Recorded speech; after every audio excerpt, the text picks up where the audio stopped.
राधे राधे, हरे कृष्णा।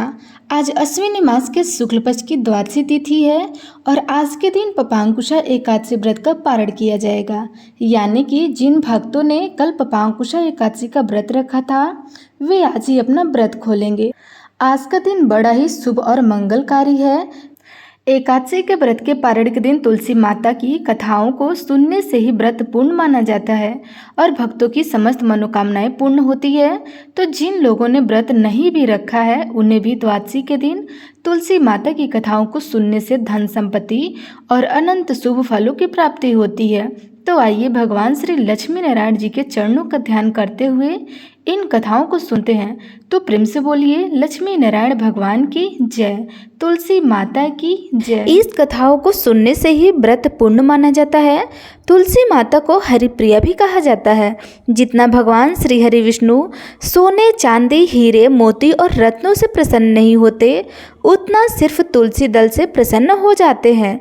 सच्चे श्रद्धा भाव से तुलसी दल भगवान विष्णु को अर्पित करने से मनुष्य के सभी संकट कट जाते हैं और मनोकामनाओं की पूर्ति भी हो जाती है। तो सभी भक्तजन प्रेम से बोलिए गौरी पुत्र गणेश की जय। प्रिय श्रोताओं, आइए श्रवण करते हैं तुलसी माता की कथा। एक बार भगवान विष्णु जी शेषनाग पर बैठे बैठे उदास हो गए और धरती पर जाने का विचार करने लगे। धरती पर जाने का मन बनाते ही विष्णु जी जाने की तैयारी में लग गए। अपने स्वामी को तैयार होता देखकर लक्ष्मी जी ने उनसे पूछा कि हे स्वामी, आप कहाँ जाने की तैयारी में लगे हैं?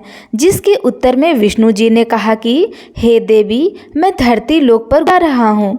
यह सुनकर माता लक्ष्मी जी का भी मन धरती पर जाने का हुआ और उन्होंने श्री हरि से इसकी आज्ञा मांगी। लक्ष्मी जी की प्रार्थना करने पर भगवान विष्णु जी बोले कि आप मेरे साथ चल सकते हैं, लेकिन एक शर्त पर। अगर आप धरती पर पहुंचकर उत्तर दिशा की ओर ना देखें तो तभी मैं आपको अपने साथ लेकर जाऊंगा।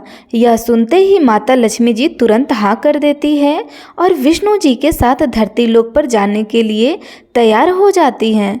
माता लक्ष्मी जी और भगवान विष्णु जी सुबह सुबह धरती पर पहुंच गए। जब वे पहुंचे तब सूर्य देवता उदय हो ही रहे थे। कुछ दिनों पहले ही बरसात हुई थी, इसलिए धरती पर चारों ओर हरियाली ही हरियाली थी। धरती बेहद ही सुंदर दिखाई दे रही थी, इसलिए माँ लक्ष्मी जी मंत्र मुक्त होकर धरती के चारों ओर देख रही थी। माँ लक्ष्मी जी भूल गई कि पति को क्या वचन देकर साथ आई थी।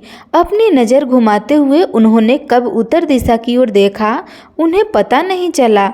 मन ही मन में मुग्ध हुई माता लक्ष्मी जी ने जब उत्तर दिशा की ओर देखा तो उन्हें एक सुंदर बगीचा नजर आया। उस तरफ से बहुत प्यारी खुशबू आ रही थी। बगीचे में बहुत ही सुंदर सुंदर फूल खिले हुए थे।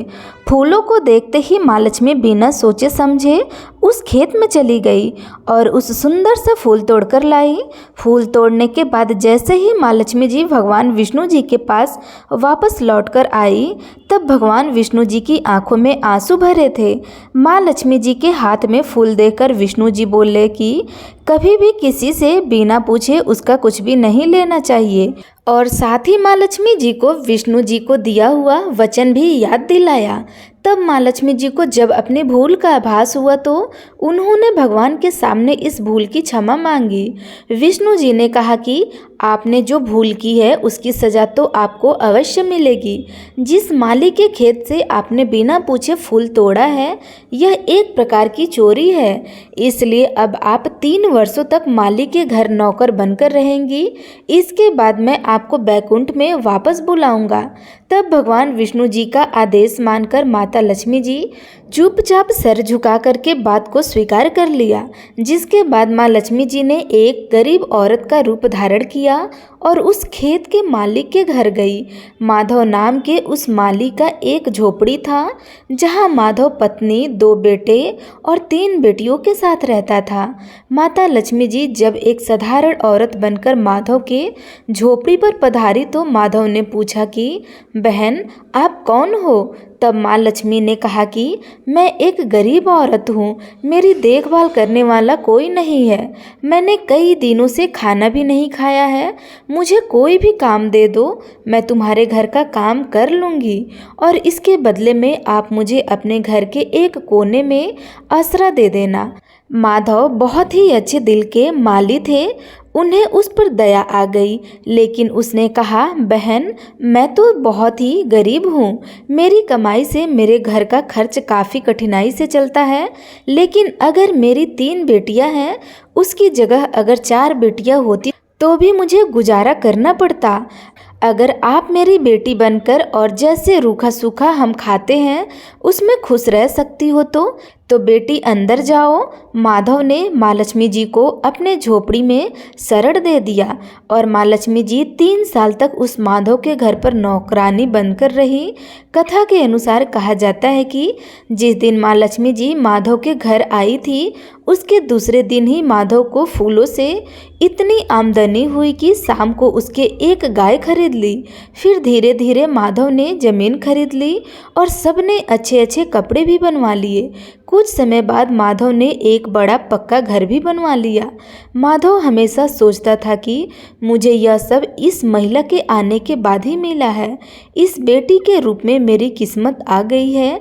एक दिन माधव जब अपने खेत से काम खत्म करके घर आया तो उसने अपने घर के द्वार पर गहने से लदी एक देवी स्वरूप औरत को देखा। जब वह पास गया तो उसे आभास हुआ कि यह तो मेरी मुंह बोली चौथी बेटी यानी वही औरत है। कुछ समय के बाद वह समझ गया कि यह देवी कोई और नहीं स्वयं माँ लक्ष्मी जी हैं। यह जानकर माधव बोला कि हे माँ मुझे क्षमा कर दीजिए, हमने आपसे अनजाने में ही घर और खेत के काम करवाया है। हे माँ यह हमसे कैसे अपराध हो गया, माँ हम सबको माफ़ कर दीजिए। यह सुनकर माँ लक्ष्मी जी मुस्कुराई और बोली कि हे माधव तुम तो बहुत ही अच्छे और दयालु व्यक्ति हो, तुमने मुझे अपनी बेटी की तरह रखा, अपने परिवार का सदस्य बनाया। इसके बदले मैं तुम्हें वरदान देती हूँ कि तुम्हारे पास कभी भी खुशियों की और धन की कमी नहीं रहेगी, तुम्हें सारे सुख मिलेंगे जिसके तुम हकदार हो। इसके बाद माता लक्ष्मी जी अपने स्वामी श्री हरि के द्वारा भेजे हुए रथ में बैठकर बैकुंठ लोक चली गई।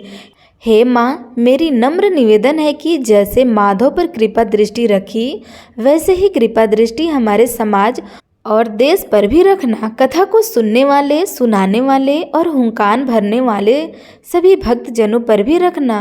तो प्रेम से बोलिए लक्ष्मी नारायण भगवान की जय।